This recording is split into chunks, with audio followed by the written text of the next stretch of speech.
नमस्कार विद्यार्थी मित्रांनो, magnetic effect of electric current and magnetism या चॅप्टरच्या नवीन लेक्चरमध्ये आपल्या सर्वांचं स्वागत आहे. विद्यार्थी मित्रांनो, कालच्या लेक्चरमध्ये आपण मॅग्नेटिक फोर्स बिटवीन टू पॅरल करंट कॅरिंग कंडक्टरचा आपण स्टडी केला. त्यानंतर आजच्या लेक्चरमध्ये आपण एक नवीन आणि इम्पॉर्टंट टॉपिकचा स्टडी करणार आहे, तो म्हणजे मॅग्नेटिक डायपोल मोमेंट. मग विद्यार्थी मित्रांनो, मॅग्नेटिक डायपोल मोमेंट म्हणजे काय हे समजून घेण्याच्या अगोदर आपण इलेक्ट्रिक डायपोल मोमेंट म्हणजे काय हे आपण इलेक्ट्रोस्टॅटिक्स या चॅप्टरमध्ये स्टडी केलेलं आहे. मग आपण त्यामध्ये ज्या वेळेस दोन चार्जेस, समजा आपण एक -q आणि दोन चार्जेस, समजा आपण दोघांचं समजा साईन एकच आहे असं आपण कन्सिडर करूया, आणि they are separated by distance L. ठीक आहे, समजा दोघांमध्ये का डिस्टन्स सेंटरपासून L आणि L आणि टोटल डिस्टन्स जर का 12 असेल, तर त्या सिच्युएशनमध्ये आपण इलेक्ट्रिक डायपोल मोमेंट डिफाईन केला होता P बारनी, that is product of one of the charge and distance between two charges. म्हणजेच आपण त्याला म्हटलं होतं P bar equal to Q into 2L. त्यामध्ये जी काय डायरेक्शन होती, समजा हा चार्ज तुमचा -q आणि हा एक +q असं आपण कन्सिडर करूया. ठीक आहे, तर ह्या सिच्युएशनमध्ये जी काय डायरेक्शन असेल इलेक्ट्रिक डायपोल मोमेंटची, it is always from negative to positive. हे आपण इलेक्ट्रिक डायपोल मोमेंटमध्ये आपण स्टडी केलं आहे. मग आता आपण तोच पॉईंट थोडासा मॅग्नेटशी काय करतो आता आपण रिलेट करतोय. मग मॅग्नेटशी ज्यावेळेस आपण रिलेट करतोय त्यावेळेस आपण magnetic moment of bar magnet त्याबद्दल आपण स्टडी करणार आहे. मग आता मॅग्नेटिक डायपोल मोमेंट म्हणजे काय सांगतो आपण, की समजा एखादा मॅग्नेट असेल आणि मॅग्नेटचे का दोन पोल असतील, समजा नॉर्थ पोल आणि साऊथ पोल, यांना जर का आपण +m आणि -m म्हणजे याला आपण थोडक्यात त्याची पोल स्ट्रेंथ म्हणतोय. मग आता पोल स्ट्रेंथ म्हणजे काय, की थोडक्यात जे काय पोल असतात या पोलला जे काय थोडक्यात आपण असं म्हणू की जी काय पॉवर असेल मॅग्नेटची ते त्याला आपण पोल ऑफ किंवा आपण त्याला स्ट्रेंथ ऑफ मॅग्नेट म्हणतो, which is represented by +m and -m. +m घेतो आपण नॉर्थ पोलसाठी आणि -m घेतो आपण साऊथ पोलसाठी. मग ही जी काय पोल स्ट्रेंथ ही एक काय तुमची स्केलर क्वांटिटी आणि त्याचं युनिट आहे अँपियर मीटर. मग समजा आपण एक सेंटरपासून जर का नॉर्थ पोलचं डिस्टन्स आपण घेतलं L आणि साऊथ पोलचं डिस्टन्स घेतलं L, तर आपल्याला या ठिकाणी मॅग्नेटिक मोमेंट काय करायचं, आपल्याला डिफाईन करायचं आहे. मग जसं तुम्ही इलेक्ट्रिक डायपोल मोमेंट डिफाईन केला तसं आता आपण मॅग्नेटिक डायपोल मोमेंट काय करतोय, डिफाईन करतोय. तर मग मॅग्नेटिक डायपोल मोमेंटची डेफिनेशन काय लिहिली बघा आपण, m is equals to m into 2L, that is product of one of the pole strength into distance. ठीक आहे, म्हणजे काय डिस्टन्स असं तुमचं ते आपलं 2L, टोटल डिस्टन्स किती 2L, म्हणजे तुमचा जो का मॅग्नेटिक मोमेंट झाला तो झाला capital M equal to small m into 2L, where small m is the pole strength. बघा डेफिनेशन लिहिली, the product of its pole strength and its magnetic length is 2L. जसं जर का युनिट घेतला आपण तर युनिट येईल त्याचं अँपियर मीटर स्क्वेअर. आणि जसं आपण इलेक्ट्रिक डायपोल मोमेंटमध्ये जसं आपण चार्जेसबद्दल आपण स्टडी केला, तसंच ज्या काय प्रॉपर्टी तिथं आपण स्टडी करतोय तशाच मॅग्नेटच्याही प्रॉपर्टीज असतात. फक्त मॅग्नेटमध्ये एक डिफरन्स असलेली एक प्रॉपर्टी असते, ती म्हणजे magnetic monopole does not exist. म्हणजे त्याचा अर्थ काय, की आपण मॅग्नेटला किती स्मॉल कट केला, सपोज हा तुमचा बार मॅग्नेट याला आपण किती स्मॉल कट केला तरी सुद्धा याच्यामध्ये नॉर्थ आणि साऊथ पोल काय असतात, एक्झिस्ट असतात. म्हणजे त्याचा अर्थ काय, की मॅग्नेटला आपण कट मोनोपोल सेपरेट करता येत नाही. ठीक आहे, म्हणून आपण त्याला म्हणतो की magnetic monopole does not exist. मग आजचा जो काय आपला टॉपिक आहे त्या टॉपिकमध्ये आपण स्टडी करतोय magnetic effect of electric current, आणि आपण इथं स्टडी केला थोडासा बार मॅग्नेटबद्दल आपण स्टडी केलाय.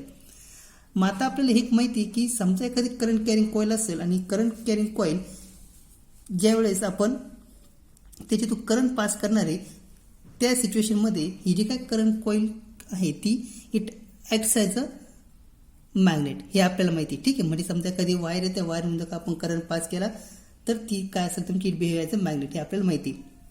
मग आता ही जी काय कॉईल असेल त्या कॉईलचं मॅग्नेटिक मोमेंट किती असेल हा आपल्याला काय करायचं आहे, स्टडी करायचा आहे. मग आता बघा जनरली आपल्याला माहिती आहे की सपोज आपण एक बार मॅग्नेट घेतला तर बार मॅग्नेटमध्ये आपण जे काय डायरेक्शन जे काय बार मॅग्नेटमध्ये आपण जे काय लाईन्स ड्रॉ करतो मॅग्नेटिक फील्ड लाईन्स त्या असतात तुमच्या नॉर्थ टू साऊथ काय काय असतं तुमच्या आपण ड्रॉ करत असतो. ठीक आहे, हे तुम्ही 10th स्टँडर्डमध्ये डायग्राम बघितलेलं असतील किंवा शिकलेले असतील थोडंफार. बार मॅग्नेटच्या जे काय properties, how to draw magnetic field lines, हे सगळं आपण मॅग्नेटिझम हा ज्या चॅप्टर चालू होईल त्या सिच्युएशनमध्ये आपण किंवा त्या चॅप्टरमध्ये आपण स्टडी करणार आहे. परंतु आज आपण फक्त थोडीशी माहिती सांगतो की जे काय तुमचे मॅग्नेट असेल त्या मॅग्नेटमध्ये जे काय फील्ड लाईन्स असतील they are always travel from north to south pole. ठीक आहे. पण विदिन द मॅग्नेट जर का मॅग्नेटमध्ये असेल तर they are always travelling from south to north. ठीक आहे. साऊथ टू नॉर्थ काय होत असतात ते ट्रॅव्हल होत असतात. मग आता हा जो का करंट कॅरिंग लूप आहे हा जर का तुमचा मॅग्नेट म्हणून जर ऍक्ट होत असेल तर आपण कसं सांगणार बघा की समजा एखादा करंट कॅरिंग कॉईल आहे, समजा ही तुमची कॉईल आहे आणि त्या कॉईलमधून आ एवढा करंट काय होतोय फ्लो होतोय. मग समजा जर का करंट हा तुमचा जर का क्लॉकवाईज डायरेक्शनमध्ये जर का मूव्ह होत असेल तर त्या ठिकाणी आपण त्याला साऊथ पोल काय करणार कन्सिडर करणार. ठीक आहे. समजा तुमचा क्लॉकवाईज जर का मूव्ह होत असेल तर तो त्या ठिकाणी तुमचा साऊथ पोल तयार होता असं आपण कन्सिडर करूया. आणि ज्या वेळेस करंट हा तुमचा अँटी क्लॉकवाईज मूव्ह होईल त्यावेळेस आपण त्याला नॉर्थ पोल काय होतोय तयार होता असं आपण कन्सिडर करणार आहे. ठीक आहे. तर ह्याप्रमाणे आपण जो का तुमचा करंट कॅरिंग लूप आहे हा तुमचा ॲज अ मॅग्नेटिक किंवा मॅग्नेट म्हणून ऍक्ट होतो हे आपण बघितलं. मग आता यातच आपण जर का डायरेक्शनचा विचार केला तर डायरेक्शनसाठी आपल्याला राईट हँड थंब रूल माहिती.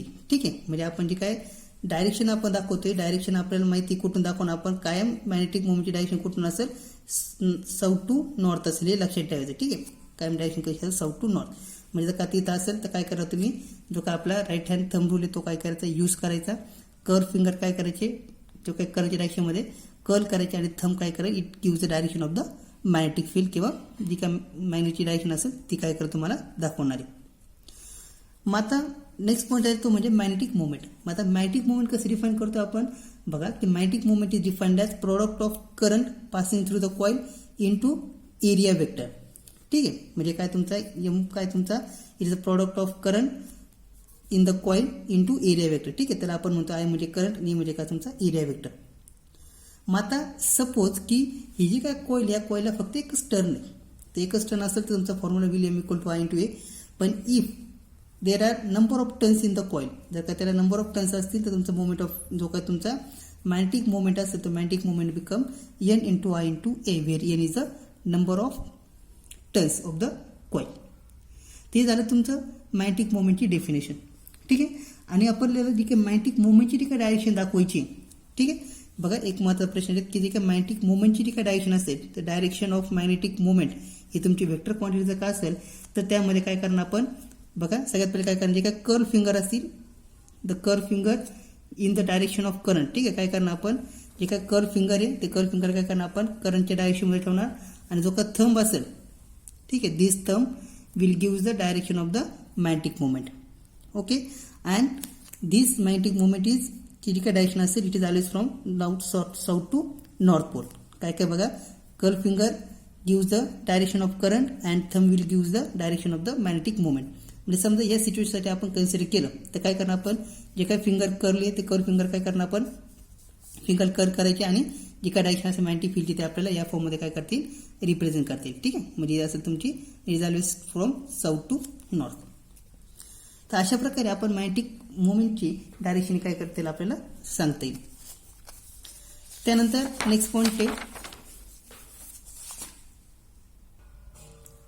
Is example. मग आता या मॅग्नेटिक मोमेंटचे एक्झाम्पल जर का क्वेश्चन विचारला तर कसं सॉल्व्ह करणार बघा. क्वेश्चन आहे find the magnetic moment for diagram दिले तुम्हाला बघा एक करंट कॅरिंग लूप आहे एक्स वाय झेड या प्लेनमध्ये ठेवला आपण रेडियस दिले तुम्हाला इथून सेंटरपासून 3 मीटर आणि करंट पास होतं तिथं 2 अँपियर. तर आपल्याला मॅग्नेटिक मोमेंट काय करायचं कॅल्क्युलेट करायचं आहे. मग आता मॅग्नेटिक मोमेंटचा फॉर्म आपल्याकडे M equal to I into A current दिला तुम्हाला 2 अँपियर. या सर्कलसाठी एरिया किती असेल pi square that is 2 into pi into 3 square that is 18 into pi. ठीक आहे.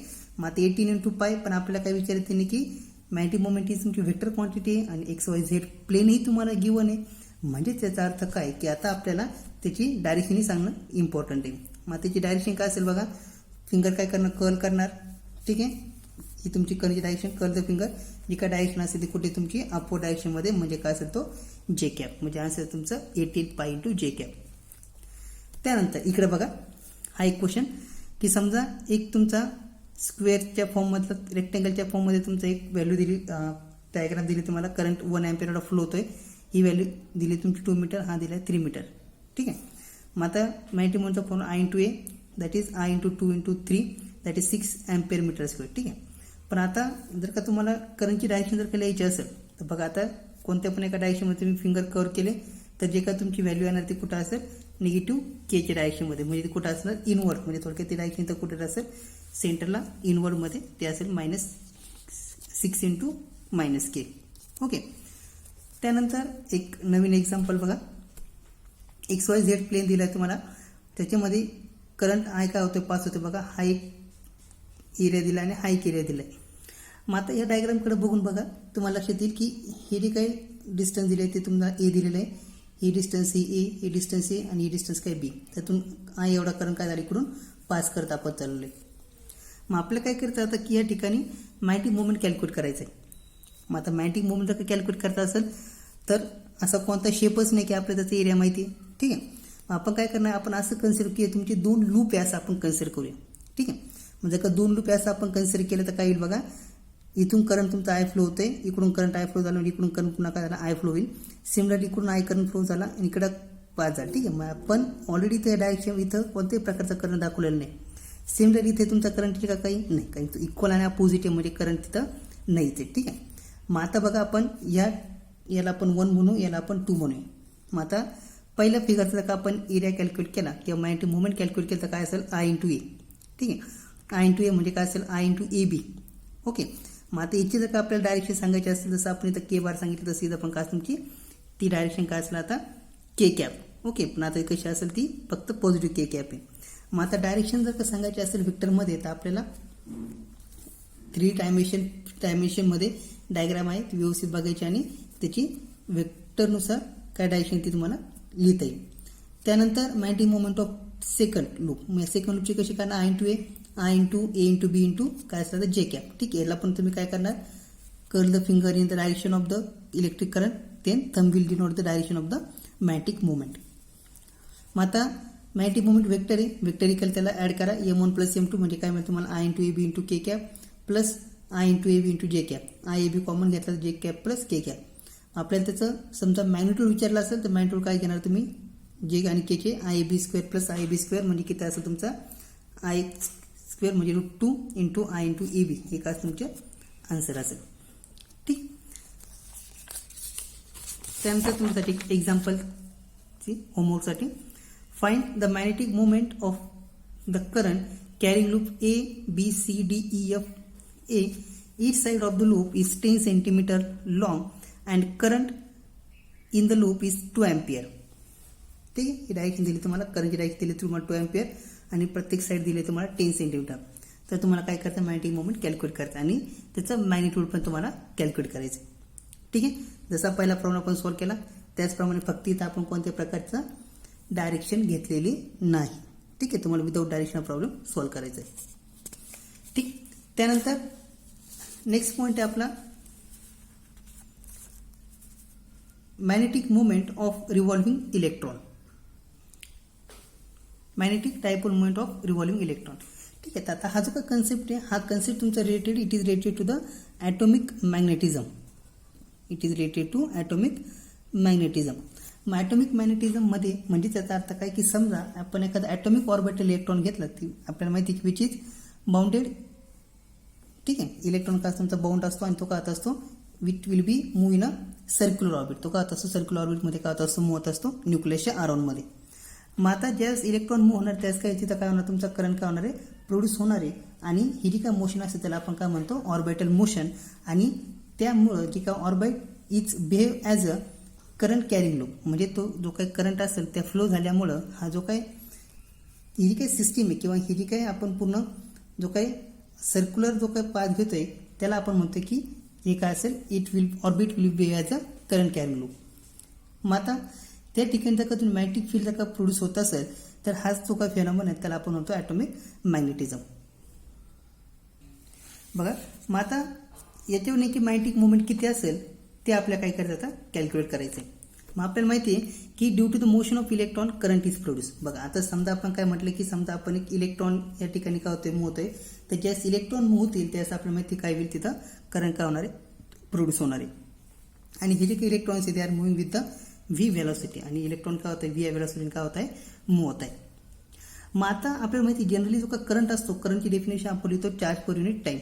म्हणजे थोडक्यात the amount of charges passing through cross section in time T upon time T. म्हणजे समजा आपण एखादा क्रॉस सेक्शन कन्सिडर केलं, त्या क्रॉस सेक्शनमधून जेवढे काय चार्ज पास होतील एका पर्टिक्युलर टाईममध्ये डिवाइड बाय जो का टाईम असेल तो आपण लिहित असतो.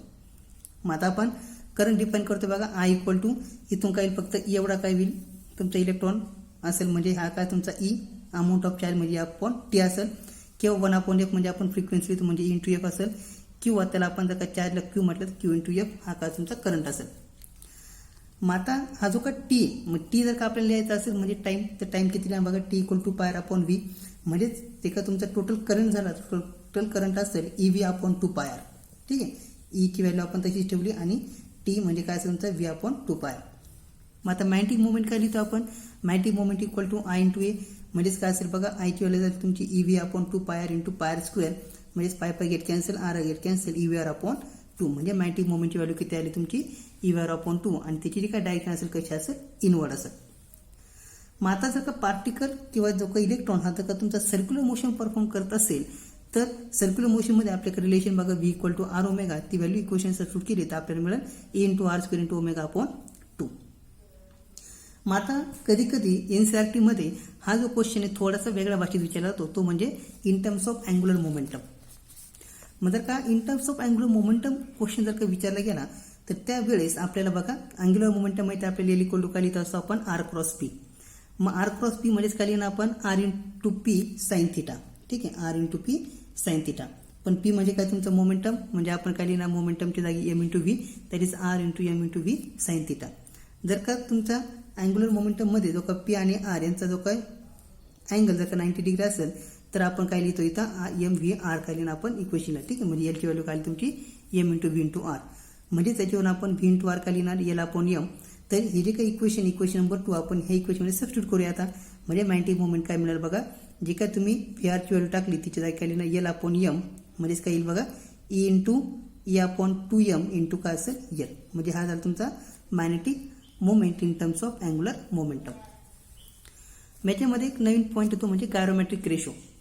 मतलब what is mean by gyrometric ratio बघा. The ratio of magnetic dipole moment with angular momentum of revolving electron is called as a gyrometric ratio. म्हणजे त्याला आपण लिहितो बघा M upon L, that is E upon twice M, that is 8.8 into 10⁻10 coulomb per KG. हा तुमचा गायरोमेट्रिक ratio. कधी कधी पेपरमध्ये क्वेश्चन विचारला तो व्हॉट इज गायरोमेट्रिक रेशो, आणि त्याची व्हॅल्यू तुम्हाला असते M upon L, that is E upon 2m equal to 8.8 into 10⁻10 coulomb per K G. Then next point is Bohr's magnetron. बघा आता हा जो काही नवीन टॉपिक आहे त्याला आपण म्हणतो की तोच टॉपिकचा थोडासा वेगळ्या पॉईंटमध्ये आपण त्याला रिप्रेझेंट करतो. आता बोहर्स मॅग्नेट्रॉन त्याला आपण म्हणतो म्यू बी, और it can be written as magnitude of magnetic moment. बघा मग आता आपल्याला माहिती की ज्यावेळेस आपण बोहर ॲटॉमिक मॉडेलचा स्टडी केला तर ह्या बोहर ॲटॉमिक मॉडेलमध्ये 10th स्टँडर्डमध्ये आपण बोहर ॲटॉमिक मॉडेल 3 पाऱ्यापैकी शिकलेला असेल किंवा केमिस्ट्रीमध्ये तुम्ही ऐकलेलं असेल. तर बोहरमध्ये जे काय बोहरी पॉस्टुलेट सांगितले त्यामध्ये काय सेकंड पॉस्टुलेट त्याचे सांगितलं बघा. The angular momentum of electron is an integral multiple of H upon 2 pi. ठीक आहे, म्हणजे जे काय अँग्युलर मोमेंटम असेल इलेक्ट्रॉन ते कसं असेल integral multiple of H upon 2 pi असेल. म्हणजे angular momentum L equal to N H upon 2 pi equation आपण लिहित असतो. त्यामध्ये एच असतो तुमचा प्लँक्स कॉन्स्टंट आणि एन म्हणजे काय लिहित असतो जे काही शेल्स असतील म्हणजे K shell, L shell, M shell, N shell. ठीक आहे, त्याला आपण रिप्रेझेंट करतो 1 2 3 4. मग आता जे काय मॅग्नेटिक मुवमेंट आहे ते मॅग्नेटिक मुवमेंटचा आपण ऑलरेडी व्हॅल्यू लिहिली होती किती आली होती upon 2m into magnitude of L. मग आता एल म्हणजेच काय लिहितो आपण एन एच अपॉन 2 पाय, म्हणजेच काय असेल E upon 2m into N H upon 2 pi, that is magnitude of M will be N into E H upon 4 pi M. ठीक आहे, तर हे जे काय बोहर मॅग्नेट्रॉन आला त्या बोहर मॅग्नेट्रॉनलाच काय म्हणतो बघा आपण magnetic moment of orbital electron which revolve in a first orbit. समजा जर का इलेक्ट्रॉन तुमचं फर्स्ट ऑर्बिटमध्ये कमी होत असेल म्हणजे एन इक्वल टू जर का व्हॅल्यू 1 असेल तर त्याला आपण काय म्हणतो बोहर मॅग्नेट्रॉन, आणि त्या बोहर मॅग्नेट्रॉनची व्हॅल्यू असते mu B equal to H upon 4 pi into M. मग mu B equal to H upon 4 pi याच्यामध्ये का व्हॅल्यू सबस्टिट्यूट केल्या आपण. ई म्हणजे इलेक्ट्रॉनची value 1.6 into 10⁻19, H means Planck's constant 6.6 into 10⁻34 divided by 4 into 3.14 into 9.1 into 10⁻31 we get 0.923 into 10⁻23 ampere meter square. तर हे झालं तुमचं ॲटॉमिक मॅग्नेटिझममध्ये revolution of electron in a circular orbit असं म्हटलं तरी चालेल. मग यामध्ये एक नवीन टॉपिक येतो तो म्हणजे समजा एखादा नॉन कंडक्टिंग चार्ज बॉडी असेल आणि ही नॉन कंडक्टिंग चार्ज बॉडी समजा रोटेट होत असेल with some angular speed then what will be the ratio of किंवा what will be the gyrometric ratio असा क्वेश्चन जाईल किंवा what will be the ratio of magnetic moment upon angular momentum. Okay, मग आपण काय consider करतो बघा की एक समजा तुमची चार्ज बॉडी तिला आपण मी रिंग म्हणतोय, ठीक आहे, आणि त्याच्यावर काय केलं आपण चार्जचं डिस्ट्रीब्युशन केलं which is revolve with angular velocity omega. ठीक आहे, मग आता आपण असं कन्सिडर करू की ही जी काही रिंग आहे त्या रिंगचा मास आहे small M, it having radius capital R and Q be the charges distributed on the surface. मग आता ह्या सिच्युएशनमध्ये जर आपल्याला अँग्युलर मोमेंटम जर लिहायचं असेल तर अँग्युलर मोमेंटम आपल्याला माहिती आहे की अँग्युलर मोमेंटम आपण लिहित असतो की ज्या स्पेरिक एखादी बॉडी रोटेट होत असेल अँग्युलर मोमेंटमनी किंवा अँग्युलर व्हेलॉसिटीनी त्याच अँग्युलर मोमेंटम असतो आय इंटू ओमेगा. मग आता आय इंटू ओमेगा तर काय असेल म्हणजे याचा अर्थ काय असेल M into R square into omega. Equation number 1 म्हणूया आपण. मग आता मॅग्नेटिक मोमेंट काय असेल तुमचा आय इंटू ए. मग आता आय म्हणजेच काय लिहिणार आपण क्यू अपॉन टी इंटू काय असेल पाय आर स्क्वेअर. टीची व्हॅल्यू काय लिहितो आपण बघा ओमेगा इक्वल टू लिहित असतो आपण 2 पाय अपॉन टी म्हणजे टी इक्वल टू काय तुम्ही 2 पाय अपॉन ओमेगा आणि आज काय तुम्ही omega upon 2 pi into pi R square. म्हणजे तुमचं इक्वेशन काय बघा Q into R square into omega upon 2 pi pi get cancel. Equation number 2. आपल्याला कॅल्क्युलेट करायचं आहे एम अपॉन एल. ठीक आहे, म्हणजेच काय बघा इक्वेशन 2 इक्वेशन 1 डिवाइड करून घ्या आपण Q into omega into R square upon 2 into M R omega square R square get cancel that is Q upon 2m हे काय त्याचा आन्सर असेल. म्हणजे त्याचा अर्थ काय समजा एखादी नॉन कंडक्टिंग बॉडी असेल त्या नॉन कंडक्टिंग बॉडीसाठी जे का तुमचं मॅग्नेटिक मोमेंटम किंवा मॅग्नेटिक मोमेंट जर का आपल्याला यायचं असेल तर मॅग्नेटिक मोमेंट काय असेल बघा क्यू अपॉन 2m इंटू काय असेल एल. या फॉर्मने आपल्याला काय करते मॅग्नेटिक मोमेंट काय करते कॅल्क्युलेट करते. मग असंच एक आपण वेगवेगळ्या सरफेससाठी किंवा वेगवेगळ्या शेपसाठी आपण अँग्युलर मोमेंटम किंवा जे काय मॅग्नेटिक मोमेंट असेल त्याची व्हॅल्यू काय करतो आपण फाइंड आउट करतोय. बघा इथं दिली आहे तुम्हाला रोटेटिंग बॉडी दिलेली आहे. ठीक आहे, प्रत्येक बॉडीचा मोमेंट ऑफ इनर्शिया तुम्हाला दिला आहे आणि मॅग्नेटिक मोमेंट किती असेल बघा Q into i omega upon 2m म्हणजे त्याला आपण असले थोडक्यात Q into L upon 2m. मग समजा रिंग असेल तर रिंगचा मोमेंट ऑफ इनर्शिया किती असेल एम आर स्क्वेअर. त्याच्यामुळे मॅग्नेटिक मोमेंट तयार तुमचा 1/2 Q into omega into R square. Disc जर काय असेल तो असं तुमचा M R square upon 2 that is त्यानंतर मॅग्नेटिक मोमेंट असेल 1/4 Q into omega into R square. Solid sphere असेल 2/5 M R square that is 1/5 Q into omega into R square. Spherical shell असेल 2/3 एम आर स्क्वेअर आणि 1/3 Q into omega into R square. ठीक आहे, तर मी तुम्हाला चार्टच्या फॉर्ममध्ये काय केलं आहे शॉर्टमध्ये डिफाईन केले किंवा एक्सप्लेन केले. तुम्हाला होमवर्कसाठी तर फक्त काय करायचं आहे की आता ॲक्च्युली तुम्हाला जो काही एम अपॉन एल हा रेशो काय कर तुम्हाला कॅल्क्युलेट करायचा आहे आणि तो मला काय करायचा तुम्ही होमवर्क म्हणून सॉल्व्ह करायचं आहे. ठीक, होमवर्कचा फक्त तुम्हाला याच क्वेश्चन की मोमेंट ऑफ इनर्शिया तुम्हाला दिलेले वेगवेगळ्या रोटेटिंग बॉडीसाठी तुम्हाला काय करायचे मॅग्नेटिक मोमेंट काय करायचं कॅल्क्युलेट करायचा आणि तो सॉल्व्ह करून आन्सर चेक करायचे. ठीक आहे, तर अशा प्रकारे जो काय मॅग्नेटिक मोमेंट हा जो का टॉपिक आहे आपला इथं आज थेरॉटिकल पॉईंट इथं आपला संपलेला आहे. ओके, त्यामध्ये अजूनही काही प्रॉब्लेम्स आहेत ते प्रॉब्लेम्स आपण नेक्स्ट लेक्चरला घेणार आहे. थँक्यू.